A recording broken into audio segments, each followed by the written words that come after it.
ವಿವಿಧ ಅಭಿವೃದ್ಧಿ ಕಾಮಗಾರಿಗಳಿಗೆ ಗುದ್ದಲಿ ಪೂಜೆ ನೆರವೇರಿಸಿದ ಶಾಸಕರಾದ ಎಸ್ಆರ್ ವಿಶ್ವನಾಥ್. ಲಿಂಗನಹಳ್ಳಿ, ಶಾನುಭೋಗನಹಳ್ಳಿ, ತಿಬ್ಬೂರು, ಸಿಂಗನಾಯಕನಹಳ್ಳಿ ಈ ಗ್ರಾಮಗಳ ಪ್ರಮಿತಿಯಲ್ಲಿ ಕಾಂಕ್ರೀಟ್ ರಸ್ತೆ ಅಭಿವೃದ್ಧಿ ಕಾಮಗಾರಿಗಳಿಗೆ ಗುದ್ದಲಿ ಪೂಜೆ ಹಮ್ಮಿಕೊಂಡಿದ್ದು, ರೈತ ಮೋರ್ಚಾದ ಕಡತನಾಮಲೆ ಸತೀಶ್, ದಿಬ್ಬೂರು ಜಯಣ್ಣ ಹಾಗೂ ಬಿಜೆಪಿ ಮುಖಂಡರು, ಕಾರ್ಯಕರ್ತರು, ಗ್ರಾಮಸ್ಥರು ಉಪಸ್ಥಿತರಿದ್ದರು. ಈ ಸಂದರ್ಭದಲ್ಲಿ ದಿಬ್ಬೂರು ಜಯಣ್ಣ ಅವರ ಮಗ ಕಿಶೋರ್ ಜಯಣ್ಣ ಅವರ ಹುಟ್ಟುಹಬ್ಬಕ್ಕೆ ಶುಭ ಹಾರೈಸಿದರು.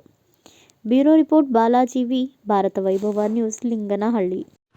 Thanks for watching. Read, discuss and debate with editor Dr. Yan Prashant Rao. Wanted reporters in print, digital and visual media for Bharat Vaibhav Daily Newspaper, BV News 5 Channel and BV Fast Web News from all the talukas of Karnataka, Goa and Maharashtra. If interested, send your resume to 9019229369.